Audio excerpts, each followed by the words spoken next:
అందరికీ జేబీ, అందరికీ నమస్తే అండి. మీడియా మిత్రులందరికీ ఈరోజు ఈ మీడియా సమావేశం ఏర్పాటు చేయడానికి గల కారణం, గత కొన్ని రోజులుగా ఆంధ్ర తెలంగాణలో సంచలనం రేపుతున్న పాస్టర్ ప్రవీణ్ గారి డెత్ మిస్టరీ.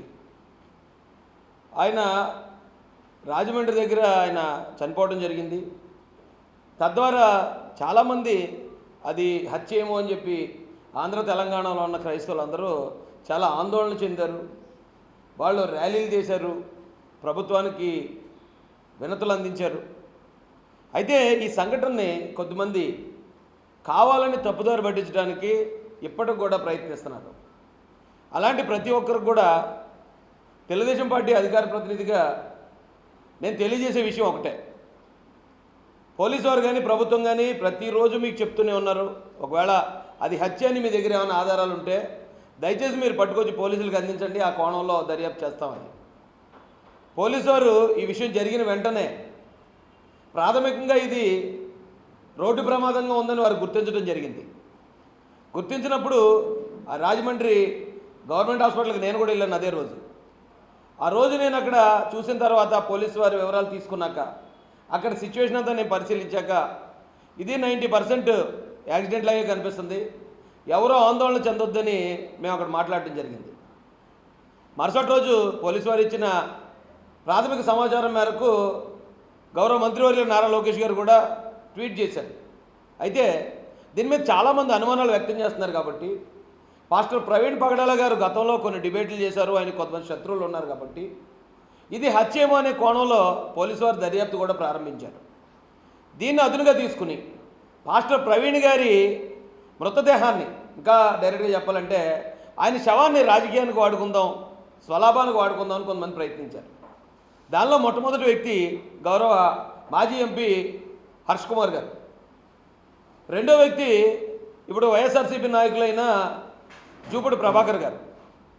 మూడో వ్యక్తి కేఏ పాల్ గారు. ఓకే, కేఏ పాల్ గారి విషయాల్ని ఎవరో పెద్దగా పట్టించుకోరు అనుకోండి, కానీ వీళ్ళిద్దరూ ఇంటెన్షనల్గా ఇది యాక్సిడెంటా హత్య అనేది ఇంకా కన్ఫర్మ్ అవ్వకుండా యాక్సిడెంట్ జరిగిన రోజే, ఎప్పుడైతే ఆయన చనిపోయిన రోజు ఏదైతే ఉందో అదే రోజు హర్ష్ కుమార్ గారు అక్కడికి గవర్నమెంట్ హాస్పిటల్ దగ్గరికి వెళ్ళి ఇదంతా కూడా హత్యే, కన్ఫర్మ్ ఇది హత్య, నాకు డాక్టర్లు కూడా చెప్పారు, అలాగే ఇదంతా కూటమి ప్రభుత్వం చేస్తుందని బేస్లెస్ ఎలిగేషన్స్ చేశారు. అయినా కూడా ప్రభుత్వం కానీ పోలీస్ కానీ ఎక్కడ సంయమనం కోల్పోకుండా వారి ఎంక్వైరీ అంతా కూడా పూర్తిగా హైదరాబాద్ నుంచి సంఘటన జరిగిన ప్లేస్ దాకా పూర్తిగా ఎంక్వైరీ పోలీస్ డిపార్ట్మెంట్ ముగించడం జరిగింది. ఇప్పటికే హర్ష్ కుమార్ గారికి 2 సార్లు పోలీసులు నోటీసులు ఇచ్చారు.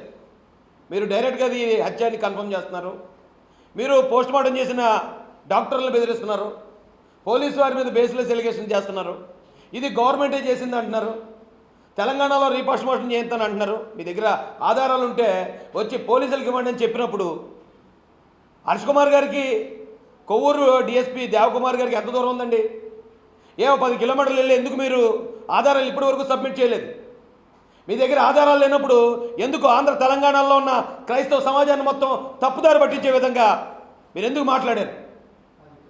నేను క్లియర్గా అడుగుతున్నాను, ఈరోజు నేను డిమాండ్ చేస్తాను మిమ్మల్ని.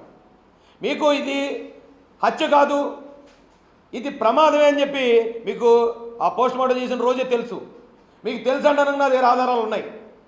మీకు తెలిసి కూడా దీన్ని హత్యగా నమ్మించడానికి, క్రైస్తవుల్ని ప్రభుత్వం మీదకి రెచ్చగొట్టడానికి, ఇక్కడ క్రైస్తవులు హిందువుల మీదకి రెచ్చగొట్టి శాంతి భద్రతల సమస్యలు తీసుకురావడానికి, మత కల్లోలాలు సృష్టించడానికి ఈ హర్ష్ కుమార్ గారు కానీ లేదా జూపూడి ప్రభాకర్ గారు కానీ కేఏ పాల్ గారు కానీ ఎందుకు ప్రయత్నించారో ప్రజలందరికీ మీరు తెలియజేయాల్సి ఉంది. లేని పక్షాన వీరి ముగ్గురి మీద బేస్లెస్ ఎలిగేషన్ చేసి ఇంత పెద్ద మత కల్లోలాలు రేపడానికి కారకులైన ఈ ముగ్గురి మీద కూడా చట్టపరంగా చర్యలు తీసుకోవాలని మేము డీజీపీ గారిని డిమాండ్ చేస్తాం. ఎందుకు చెప్తున్నాను ఇదంటే, ఆయన చాలా క్లియర్గా ఇగో నా దగ్గర ఆధారం ఉంది, నేను రేపు సబ్మిట్ చేస్తాను అన్న హర్ష్ కుమార్ గారు ఈ రోజుకి 4-5 రోజులు అవుతుంది. ఎందుకు మీ ఆధారాలు బయటపెట్టలేదు?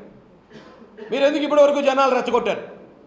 ఇది నేను ఈ ఆంధ్ర తెలంగాణలో ఉన్న హిందూ సమాజానికి కూడా నేను రిక్వెస్ట్ చేస్తున్నానండి.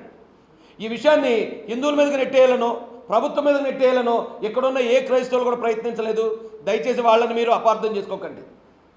నలుగురు ఐదుగురు ఇలాంటి స్వార్థపరులు దీన్ని హత్యగా చిత్రీకరించడం ద్వారా ఇప్పుడు అనుమానాలు వ్యక్తం చేయడం వేరు, అనుమానాలు పుట్టించడం వేరు. ఇంటెన్షనల్గా అనుమానాలు పుట్టించారు ప్రజల్లో, అది హత్య అని చెప్పటం, అది అక్కడ కర్రలు ఉన్నాయి దాని మీద రక్తం ఉందనేది క్రియేట్ చేశారు, అది ప్రచారం చేశారు. ఆయన 11:42 చనిపోతే 1 గంటన్నరకు ఆయన ఫోన్ నుంచి ఆయన ఆఫీస్ డీటెయిల్స్ అడగడానికి మెసేజ్ వచ్చేదాన్ని క్రియేట్ చేశారు. వాళ్ళ భార్య గారిని తెలుగుదేశం అధికార ప్రతినిధి అయిన రాజేష్ మహాసేన బెదిరించాడు, బాడీని తీసుకెళ్ళిపోవని బేస్లెస్ ఎలిగేషన్స్ క్రియేట్ చేశారు. ఇవన్నీ క్రియేట్ చేయడంతో పాపం అభంశుభం తెలియని క్రైస్తవులందరూ కూడా దాన్ని నమ్మారు. దాన్ని నమ్మి నిజంగానే ఇది జరిగిందేమో వచ్చా అనుకున్నారు. అక్కడ ఒక అనుమానాన్ని నివృత్తి చేస్తే మరొక అనుమానం పుట్టించడం మొదలుపెట్టారు. వీళ్ళు ఇంటెన్షనల్గా కుట్రపూరితంగా వీళ్ళ ముగ్గురితో పాటు ఇంకో 4-5 పాస్టర్లు అని చెప్పుకుంటున్న వాళ్ళు మొత్తం క్రైస్తవ సమాజాన్ని తప్పుదారి పట్టించారు. ఆ రోజు మొట్టమొదట ఆయన బైక్ ఆయన మీద పడి ఉండటం, అక్కడ ఉన్న సిచ్యువేషను, ఆయనకున్న శత్రువులను చూసిన తర్వాత ప్రతి ఒక్కరికి అది హత్య అనుమానం కలిగింది. అలాగే ఈయన ఇక్కడ కాదు, కొవ్వూరు టోల్గేట్ ముందే ఆయన తడబడుతూ నడుస్తున్నాడు. టోల్గేట్ ముందే ఆయన బైక్ హెడ్లైట్ పని చేయట్లేదు, ఆ టోల్గేట్కి ముందే దాడి జరిగింది అనే అనుమానం వ్యక్తం చేశారు. ఈ అనుమానాలన్నీ వ్యక్తం చేసి జనాల్లోకి పుకార్లన్నీ పంపిస్తూ ఉంటే గౌరవ ఐజీ గారు, గౌరవ ఎస్పీ గారు వచ్చి ప్రెస్ మీట్ పెట్టి వాళ్ళు ఈ హెడ్లైట్ అనేది ఎక్కడ పగలలేదు, పొట్టిపాటి నుంచి ఆయన హెడ్లైట్ లేకుండా వచ్చాడు అనేది సీసీ ఫుటేజ్ ఆధారం చూపించారు. ఇక్కడ బండి పక్కకు దూసుకెళ్ళడం అనేది సీసీ ఫుటేజ్ ఆధారం చూపించారు. ఇలా ప్రతిదీ ఆధారాలు చూపించిన తర్వాత మరొక కొత్త అనుమానం.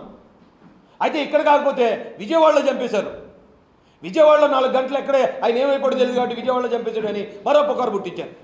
అప్పుడు మళ్ళీ పోలీసు వారు విజయవాడలో ఉన్న మొత్తం సీసీ ఫుటేజ్లన్నీ పరిశీలించిన తర్వాత రామరపాడు రింగ్ దగ్గర కొంచెం స్పృహ తప్పినట్టు, ఆయన పడిపోయినట్టు, ఆయన అక్కడ రెస్ట్ తీసుకున్నట్టు ఆధారాలు చూపిస్తే ఇప్పుడు ఆయన అక్కడ ఉన్న వ్యక్తి అసలు ప్రవీణ్ పగడాల కాదంటున్నారు.